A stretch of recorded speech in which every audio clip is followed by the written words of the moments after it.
caught my kid's soccer coach with my wife on our bed during their birthday party. So, I've been hanging around here for a bit, trying to wrap my head around the whole infidelity situation in my life.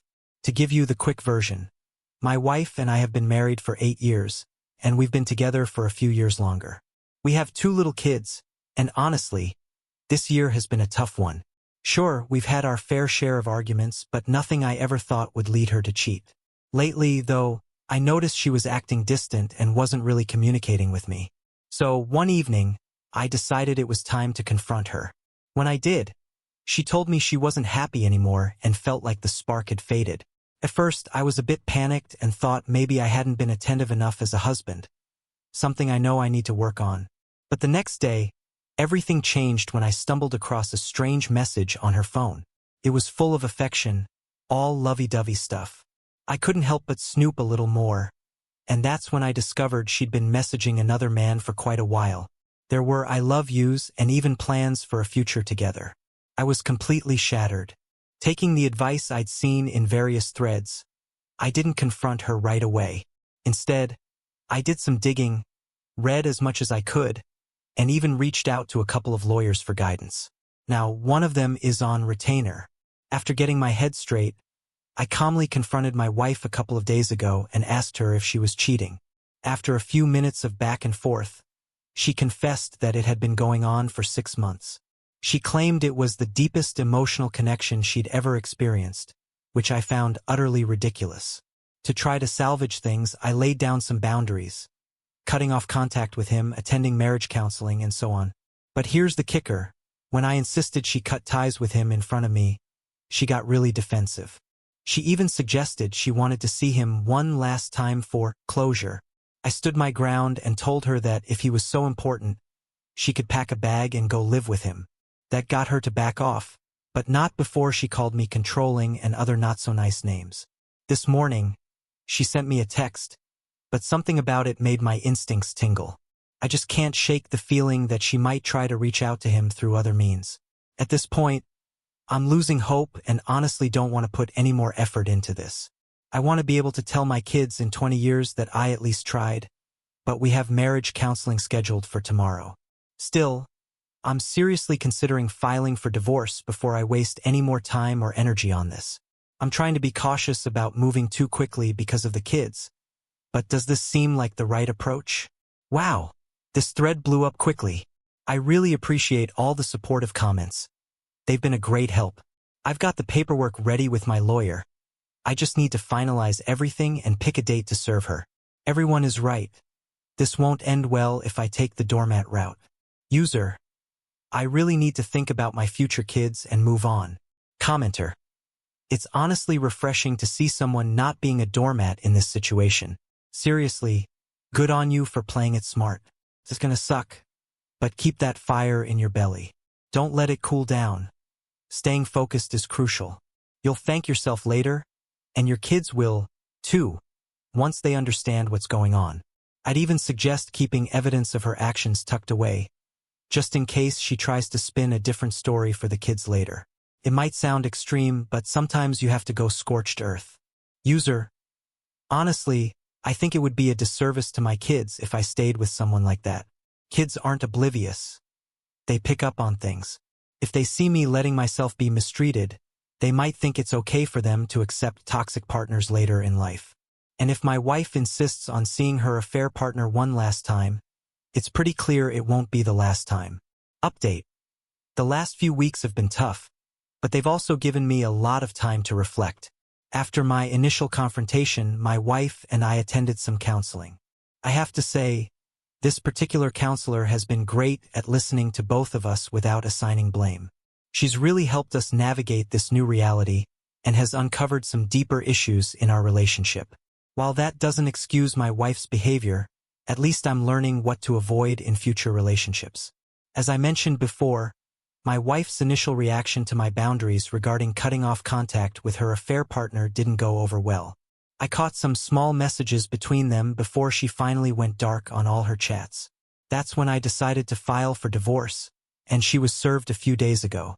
On top of that, I had a heart-to-heart with my father-in-law.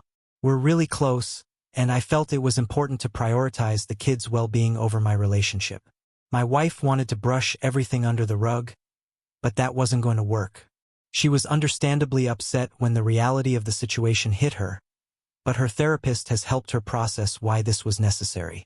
I think she's starting to realize the real consequences of her actions and what she stands to lose moving forward. I'm just trying to wrap my head around this new life ahead of me and the big change in my identity now that I'm no longer a husband. So, since I filed, my wife was completely shocked when I dropped that bomb on her. She's been really emotional these past few days. Honestly, I think she thought I would never have the strength to walk away. I've kept her at arm's length, but I've noticed a distinct change in her attitude. On a positive note, we've been able to talk more, and our conversations have remained civil, focusing mainly on our shared priority: the kids. I've made it clear that she's left a massive wound on me and that it's up to her to do the heavy lifting to help heal it. I've also told her she needs to give me space and time if I'm ever going to think about forgiveness. Her actions were incredibly selfish and hurtful, but I haven't lost sight of the fact that we need to raise our children together. That's my main focus as I navigate this next phase of my personal happiness. I want to thank everyone for their comments and insights. I'm genuinely proud of myself for finding the strength to avoid wallowing in self-pity, anger, or sadness. I've managed to retain my dignity and keep looking forward to a brighter future. I'm not entirely sure what my next moves are, and my feelings are all over the place, but I'm starting to feel a bit of inner peace. Now, for a small update. I'm in the post-serving phase and working closely with my legal counsel. I'm curious if any other betrayed spouses here managed to use the affair fog to negotiate better divorce terms. My soon-to-be ex-wife is still clearly in that fog, still seeing and contacting her affair partner. I haven't bothered her about it since it keeps her distracted. What unexpected agreements did others manage to secure? Any advice on how to navigate this phase and keep her a bit off balance would be really helpful. Besides sticking to the gray rock method and following the 180 strategy, I've been getting out more unexpectedly and not sharing details about what I'm up to. As an update on my gray rock approach during the divorce proceedings, I've posted a few threads about my ongoing saga, but here's the abridged version. My wife cheated, and when I confronted her, she gave me that classic line about "I love you, but I'm not in love with you." Claiming her affair partner was her greatest emotional connection felt like a complete gaslighting situation. Now, here I am weeks later in the post-serving phase. We still have to cohabitate for the time being because I want to spend as much time with my kids as possible. I'm now staying in a separate room, which is helping me create some much-needed distance. I've implemented the gray rock technique with my soon-to-be ex-wife, trying to remain as uninterested as possible in her drama. I have to keep up appearances a bit, especially with the kids around. They're still small, so I try to stay upbeat because they can definitely sense when something's off. I'm also not making myself available in the evenings, getting out with friends, working, whatever it takes. If anyone has advice on how to best handle this situation, I'd love to hear it. It's a delicate balance. I want as much bonding time with my kids as possible. I've been sucking it up for family dinners and things like that. Honestly, it seems like you're making all the right moves. The most important thing you can do right now is focus on your children. As you mentioned earlier, how they see you treating their mother during this process will speak volumes about your character. It'll serve as a huge lesson in how to treat others who have wronged you. You're a great father for prioritizing that. Update. For those who don't know the story, my wife cheated, claiming it was the greatest emotional connection ever. I threw down the papers and here I am, just over a month and a half after D-Day, working my tail off to move on. This post isn't really about providing an update. The process is ongoing, and I'll share a more thorough update when the time is right. I just have one request. If anyone has been through this process, please share any good advice, lessons learned, or things you wish you had known. The advice I've gotten from previous posts has been incredibly helpful, and I appreciate those who have reached out in other ways. Another update. So she cheated, and now I'm being made to feel like the bad guy. If you want the long story, check my post history, but to sum it up, my wife found her greatest emotional connection ever, and I served her the papers. Now, I'm looking for stories about how folks handled the fallout with in-laws, friends, and others who might be painting me as the villain. I've told some family and a few friends about what's happening, but I didn't broadcast it too widely because I wanted to keep some things private. That said, I know my soon-to-be ex-wife has likely shared her side of the story, and I'm starting to pick up on some cold vibes from her family and some mutual friends. It really stings when your closest family turns their backs on you, especially when you've been a good dad and she's the one who acted immorally. Did people eventually see the truth and change their opinions, or did they just stop caring and move on? It seems inevitable for people to pick sides in situations like this. But honestly, those who choose to believe her were never really loyal to you in the first place. You don't need people like that around, you just need to focus on yourself and your kids. At the end of the day, all you really need to focus on is your kids and your own side of things. You know what happened, and you know the truth, that's what truly matters. Update. Hey everyone. I wanted to share that I'm finally seeing some closure in this saga that started over the summer. I've been posting and getting advice from all of you, and I just want to kick things off by thanking this community for the incredible support and wisdom, especially to those who reached out with private messages. This is a tough process, particularly when close family is far away. It really sucks to be alone with your thoughts, but there's definitely some wisdom and introspection to gain from it. For those who need a recap, one of my previous threads is below, but the TLDR is that my wife cheated and tried to hide it. Once I found out, I realized there was no hope since she was deep in the fog with her affair partner, so I filed for divorce. The past few months have been pretty frosty but relatively drama-free. My soon-to-be ex and I have managed to separate our lives in the house while still doing what's best for our kids. The discovery and mediation process went surprisingly quickly. We agreed on 50-50 custody arrangements, including schedules and holidays since we live in a no-fault state. Asset division was straightforward, with some give and take involved.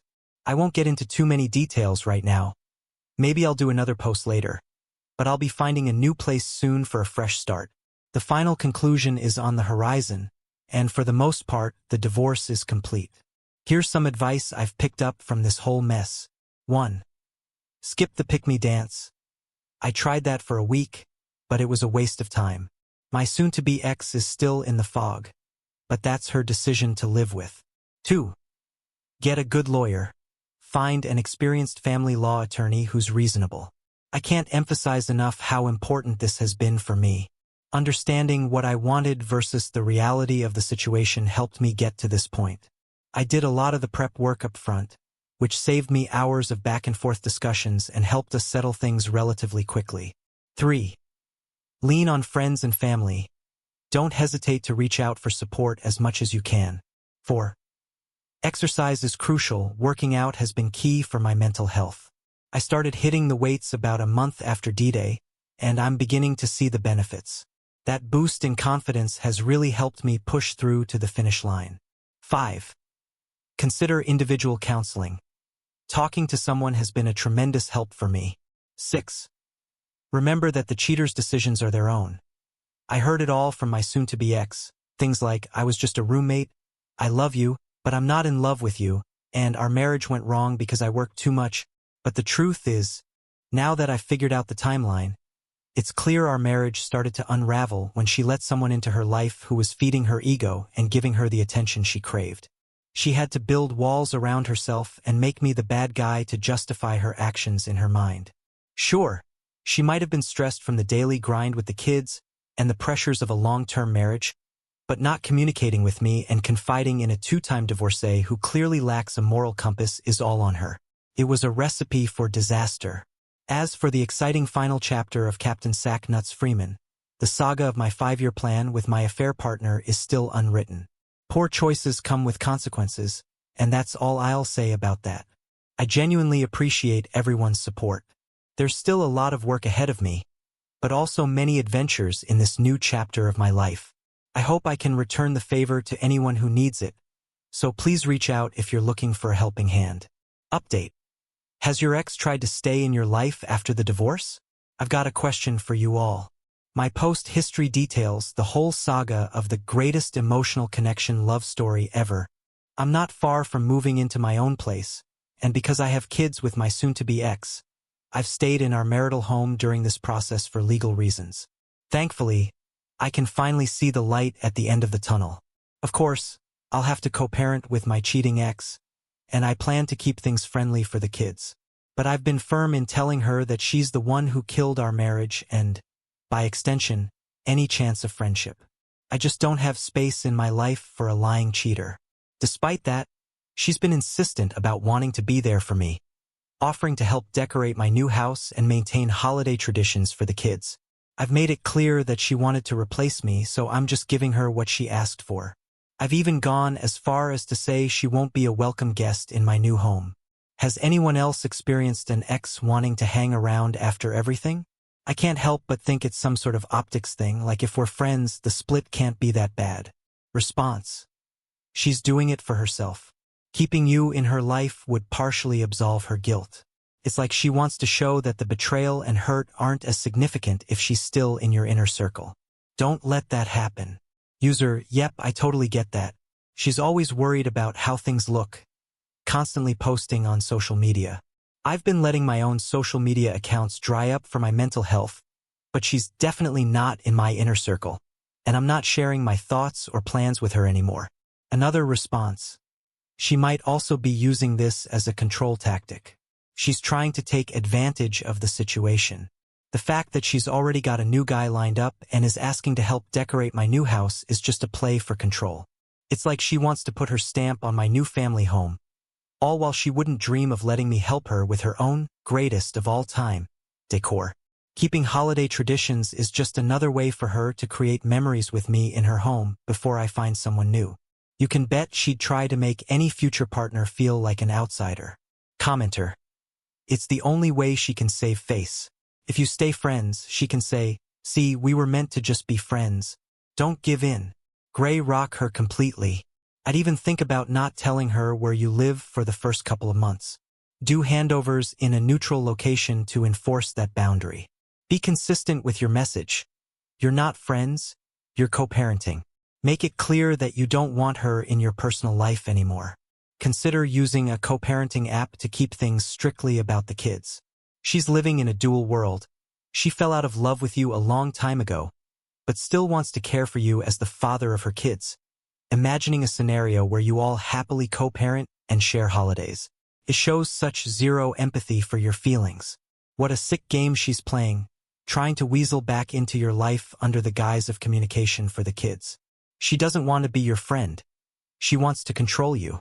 Update: as of today, the official decree went through, and I'm no longer married. I also picked up the keys to my new house and will start moving in as soon as possible. I decided to take a buyout because I felt it was best to start fresh in a place of my own, where I can create new memories. I got really lucky and found a beautifully kept house that's barely a minute away from where I currently live. It has a huge fenced-in backyard, a wood fire pit, a big garage, and it's in a prime location. Plus, I back up to a nature preserve, which is perfect since I'm an avid outdoorsman and biker. It's like I have my own little paradise. Some might wonder why I chose a place so close, but I want my kids to know their dad is nearby whenever they need me. I'm grateful for the advice from this community. It kept me focused on what's important. I started a workout program and dove headfirst into a new career opportunity that has already paid off big time. I haven't bothered with online dating or looking for a new partner. I plan to enjoy the single life for a while. My focus is on my 2 little kids and my personal growth for the time being. As for my ex and her affair partner, I've started to let go of that whole disaster. Whatever happens with them is no longer my concern. Someone once said that when someone gets involved with a cheater, they're just getting someone who cheated on their spouse. I did my best as a husband and father, and it's time for someone else to appreciate that. Thank you for all the messages, advice, and well wishes. This community has meant so much to me over the past few months, especially during the times I didn't have anyone to lean on. To those who are at the very beginning of this difficult journey, just keep putting one foot in front of the other and focus on surviving each day. I'm no expert in life, but I'm here to lend an ear to anyone who needs it. Good luck, everyone. Update: I'll have a life update coming soon since I have some pretty major things happening. Mostly good, after my official divorce. That said, in my newfound free time, I've unfortunately found myself looking back and reflecting on the life I had planned, which seems to have evaporated in such a short time. I'm sure many of you have pondered the who, what, where, when, and why of your situations. Looking back, my wayward spouse and I had a great life ahead of us. We both had solid careers that were flourishing after putting in some serious effort to establish ourselves. We had a nice home and 2 beautiful kids who are now out of diapers. We even had college funds set up for them, among a multitude of other things going for us. It's hard to reconcile that with the fact that I'm now facing this last hurdle. I can't wrap my head around the mindset of someone who had so much going for her but decided to blow it all up for an unreliable serial cheating jerk. I can't help but think about this other man one more time. I know I'm going to struggle to heal from all of this, but I just look at our history and the life we built together and think, how can someone be so selfish and foolish? I understand that desire can't be negotiated and all that, but the whole point of being married is to work through things together as a team and to continually fall back in love with each other. Thanks again to this fantastic group for all the support. I know I'll probably sound like a broken record, but these forums have been invaluable for venting. Another member. Honestly, it doesn't really make sense, and we can drive ourselves crazy trying to understand the why behind it. But I think one main reason could be insecurity. Your ex was likely just an extremely insecure woman. Update. Hey everyone. I wanted to give a quick update, especially to those who have just gone through their D-Day and are worried about what life might be like. I'm 6 weeks post-decree and moved into my new place a month ago. I've been working like a madman to get it set up into my own little sanctuary. I finally have it furnished, and it really feels like home. My kids have come over many times, and the custody rotation is working well. I've read here that kids are resilient, but until you see it firsthand, it's hard not to worry. I'm happy to report that they're handling things pretty well. We're having a blast at Dad's house, and they've told me multiple times that they love being over here. As for me, the adjustment has been a bit strange at first, but I'm starting to find my footing. I'm really starting to enjoy this newfound freedom. I've found that making to-do lists and setting daily, weekly, and long-term goals has been super helpful. I was initially feeling sad, but staying busy has kept those feelings at bay. Right now, my focus is all about self-improvement. I thought about dipping my toes back into dating, but honestly, I have zero interest. Instead, I'm concentrating on home improvement, fitness, and spending time with my kids. Someone commented on one of my posts that getting out of the house felt like coming up for air after being underwater, and they were spot on. As for my cheating ex, I keep things cordial, but that's about it. There's still no sign of her greatest emotional connection, a fair partner. What the heck? But honestly, who cares? Tonight, I sat outside, had a few beers and a cigar, and just enjoyed the peace and tranquility of my property. I felt really good about getting away from the situation my ex put me in. For those of you who are at the beginning of this journey and are doubting whether to leave, I get it. It's tough and it feels like a kick in the gut, but making the decision to eject a cheater is the right one. I genuinely believe that over time, it will get better. Cheers to everyone. Update. Hey all. It's AC496 here with another update. Once again, thank you all for the wonderful comments and support. It's now been 2 months of living on my own, and my house is coming together quite nicely. My kids are doing really well, and we're making some great memories together. I have some fun trips planned for the near future. As usual, I've kicked my weight training and dieting into high gear. I even furnished my home gym with some better equipment and have been hitting the heavy bag regularly. It must be working because during my monthly therapy sessions, my counselor noticed I was putting on weight in all the right places. She said she's thrilled with the progress I'm making, both mentally and physically. It's nice to get that little bit of affirmation that things are heading in the right direction. I haven't bothered with dating yet. At this point, it still feels early, and I'm just enjoying my free time, diving into new projects, and spending time with friends. Now, on to the point of this post. I'm sure everyone's wondering if crappy luck has hit the crappy people.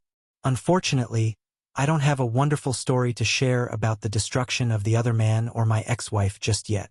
It's kind of odd, though. The greatest romance ever hasn't been revealed at all, and the other man is still a mystery. I wanted to ask why this might be. Is my ex just playing image management, waiting for a better time to reveal it all? Is the thrill of the affair gone now that they can't sneak around? Since I'm no longer in the picture, I find it strange. I have a feeling they're still communicating, especially since she makes it obvious by hiding her phone when I'm around during the kids' activities. But why? It's funny how she wanted to sneak around and claimed it was the most amazing thing ever. If that's the case, why not shout it from the rooftops now that the horrible ex-husband is out of the picture? Has this happened to anyone else with their ex and their affair partner? Commenter. Mate, you probably shouldn't waste time trying to figure out what's going on inside a crazy person's head. There could be dozens of reasons for her behavior, but who knows, and frankly, who cares? User, I think you're right. I shouldn't waste my time thinking about my ex and her affair partner. Whatever they do doesn't concern me anymore. It's really none of my business. I'm maintaining my course. Update. Hey everyone. I'm almost at the 6-month mark post-divorce and nearly a year past D-Day. It's been cathartic to share my journey, and I know a lot of folks have been following along, commenting, messaging, and offering hope. Like many others who've posted, I want to provide some rays of light to those unfortunate newcomers navigating this dark path. I hope I can continue to help in whatever small way I can. I truly appreciate the support I've received and would love to return the favor. So, here's where I'm at. 6 months post D-Day, and I have a lot of positive news to share. My house is finally furnished and feels like a home. My kids are comfortable with the routine, love coming over, and have even made some friends in the neighborhood. I'm beyond thankful that they've managed this process so well. They understand that there's dad time and mom time, and there have been no complaints or tears when they're here. I've thrown myself into a ton of home improvements. The house I moved into was previously occupied by an older divorced gentleman, so some things were left to the wayside. I see it as an opportunity to make the place my own. I also set up a home gym with everything I need and can proudly say I'm getting my workouts and boxing sessions in 4 times a week. It feels great to get my body back to where it needs to be. Throughout this ordeal, I went through a major career change internally at my job. Somehow, I managed to keep everything on track and even received some kudos for my work. I've kept my situation private, but I've had plenty of exposure that's helped my career trajectory move up. Yes, I still struggle daily with mental health and focus, but I'm managing it through therapy and my workouts. Things are definitely getting better. I think less and less about my ex-wife each day, and that small step is such a relief. As for her, well, she's still in La La Land, but we're co-parenting decently well. I gray rock her as much as possible. We're friends only in the context of the kids, and things have been cordial. I'm sure anyone who has followed my story has been wondering about the saga of. As for the other man, all I can say is that the world's greatest love story hasn't lasted long. My kids recently let me know that he's been around in some small capacity. I have to chuckle a bit. Here we are, 6 months past D-Day, and they're still sneaking around. What a great foundation for a long-lasting, trusting relationship that's guaranteed to stand the test of time. I've come to terms with the fact that whatever happens will happen. At this point, I'm lucky to be away from someone who would lie to their most trusted partner's face without feeling an ounce of remorse. I have a solid chance at building an even better life than before. Good riddance, and good luck to them. Anyway, that's all for now. A big thanks to everyone who follows, comments, and sends rays of hope. I'll keep updating and supporting as always. Update. Hey y'all. I thought I'd share some thoughts from a great conversation I had with a buddy last night over a few beers. It's amazing how many of the world's problems can seem solvable on a Friday night. For context, my buddy got divorced 7 years ago, and his situation is eerily similar to mine. Even our exes share the same birthday. I've mentioned in previous posts that the grand reveal of my ex and her affair partner is slowly coming to light. I'm keeping low contact with my ex, but the kids make comments that can be hard to brush off without getting hurt. Anyway, my buddy noticed I was a bit frustrated and said something that really helped me. Dude, think about their lives. 2 cheaters getting together? Just imagine how pathetic the guy is for manipulating a married woman with kids. Now look at it this way. They have to make it work no matter how bad it gets. You and I can meet new women, and if it doesn't work out, we move on, no problem. but they're stuck. He has to live in your old house that you built, deal with your kids, and inherit all that selfishness and drama from her family. If they don't make it work, they look stupid. Can you imagine that kind of hell? But you're free. I really stewed on that, and this morning, it hit me how helpful that perspective was. What a horrid future they have to look forward to. Anyway, I wanted to share this thought and see if others have come to a similar conclusion or found a way to take action. Thank you all for being such an awesome support group.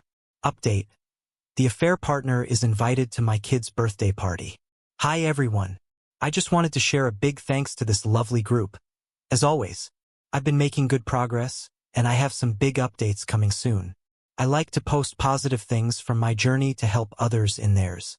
But for now, I'm in need of some advice. Here's the background. My daughter's birthday is coming up this weekend. I already celebrated with my family last weekend. Just a small get-together, nothing crazy. She loved her presents and the cake. But this weekend, my ex-wife is throwing her usual "look at how awesome I am" party. I did get an invite, but I just found out that the affair partner is confirmed to be there. I called out my ex-wife for this pretty crummy move, but she didn't reply. To make matters worse, her coworkers, family, and friends who knew about the affair will be there, and the party is at my old house. Talk about enemy territory. It's just so horrid overall, especially since it's supposed to be my daughter's special day.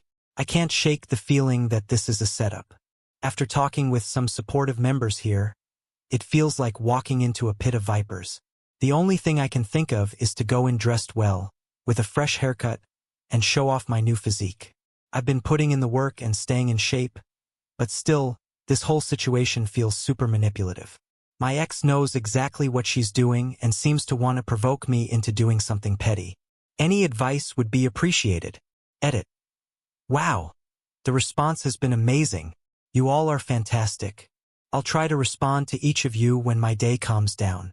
One response from the community said, "Don't go. You already had your party with your daughter, and it sounds like she enjoyed it. That's what counts. Tell your ex-wife that you won't associate with homewreckers and that you'll separate the parties from now on to avoid cross-contamination. Ultimately, it's up to you. You can choose to go and be the person you are today, the one who has grown so much since all of this happened. You would show her that you're someone she can never live up to. It seems like a very toxic environment to put yourself in, but if you feel like you're above it all and it won't faze you, then go. She might not even expect you to show up. It could just be a way to hurt you and gain the upper hand. You shouldn't feel obligated to go, especially since you already celebrated with your daughter. I'm sure she'd understand." Final update. Hey everyone. I wanted to take a moment to thank all of you for the incredible support I received on my post from earlier this week. Since the beginning of this journey, this community has been my lifeboat, providing the advice I needed to get through everything. Thank you all. It truly means the world to me. Now for the juicy update. I initially told my ex-wife that I'd be joining the party, but I didn't mention that I changed my mind. I waited until Saturday morning to pop by the house and drop off. I drove up to my daughter's grandparents' house to drop off her card and present. Little did I know, the kids had already been dropped off there for the morning. As I pulled into the driveway in my sports car, I noticed none other than the affair partner's clunker parked on the side of the road. I strolled quietly into the backyard with a smile, surprising both my ex-wife and the affair partner as they were putting up decorations. The looks of utter terror on their faces were priceless. I kid you not, the other guy didn't even make eye contact with me. He just said, "Oh hey man," in the most awkward way. Honestly, when I looked at both of them, I didn't feel anger, just a sense of sadness for how pathetic they both are. Good luck to them, I guess. I kept my composure and said, "I'm here to give my daughter her present, but I won't be joining the party." My ex was shocked, and in the nicest tone I think I've ever heard from her, she nearly pleaded for me to stay. I politely declined, saying I would go to her parents' place to give my daughter her gift, and then I parted ways. Before I left, I shot a casual "Hey, see you later, bro," to the affair partner and walked out with my head held high. Not more than 3 minutes later, I got a phone call from my ex, again pleading for me to come to the party. But I held my ground and politely refused. A little while later, I dropped off the gift, went into the ex-in-law's house for a few minutes, played with my kids, and said my goodbyes. All very kindly and without mentioning the situation. After that, I kept myself busy tending to my house. I got a good workout in, which was much needed after a break, and then I went out on a date. It ultimately ended up being kind of a bust, but she was nice, and at least it distracted me. Today, my daughter called to thank me for her gift, but she didn't ask why I wasn't there. Like everyone said, she was so busy that she didn't pay attention. If I had gone, I would have set myself back a ton for nothing. Instead, she told everyone I'd be there, and with me, the affair partner, and my ex all in the same place, I'm sure people connected the dots on why I chose not to attend. Now I can go about my weekend feeling mentally refreshed and ready for some fun. Thanks again, everyone. That was definitely a sign of growth. Well done. Hey everyone, this is going to be a short but pretty humorous update on my previous posts. The outreach has been incredible, and thank you all for your advice. I'm still smiling from the rope-a-dope I pulled last week. I've had a really good week since then. So here's your bit of humor. After D-Day, if you followed my saga, you might remember how my in-laws dropped me like a hot potato. I get it, blood is thicker than water. However, I've had one member of my extended family reach out, and we regularly hang out. I got a text on Saturday during the party saying, "Hey man, let's grab some beers this week. Your presence is missed here." Fast forward to the other day when we finally met up to have some drinks and get down to business. He started off by talking about how awkward the party was, with people clearly looking at their feet the whole time. Apparently, the affair partner wasn't introduced to anyone, and my ex-wife kept her distance from him, mostly directing him on what to do. The in-laws didn't bother to talk to him either. They just sat together looking pretty annoyed. He really was a fish out of water and ended up spending most of the time inside, avoiding everyone. There was even a quiet comment among some of the in-laws, aunts and uncles, saying how classless the whole party was. Honestly, I'm heading toward indifference at this point, but I couldn't help but laugh my ass off. My absence was clearly understood, and my earlier gift-giving to my daughter was also acknowledged, so it seems the family fully grasped why I wasn't there. Mission accomplished. Anyway, that's my Friday humor for you. For those who are new to your own tough situations, I can't stress enough how important it is to take the high road and act with dignity and class. Moving toward living your best life isn't always the most satisfying path, but like weight training, the results take time and are worth it. Happy Friday, y'all. Another response came in saying, "You're on the right track. You've grown and learned so much about yourself during this time." You're exactly right. The best, most noble thing you can do is move forward and live your best life. Getting over this will take time, but soon you won't even give it a second thought. Wishing you all the best. This high road you're on will bring you much happiness. What do you make of all this? What would you have done in my situation? What would you have needed to hear? Let us know in the comments below, and thank you for joining us today. Be sure to like and subscribe, and hit the notification bell so you don't miss out on our next video. Until next time.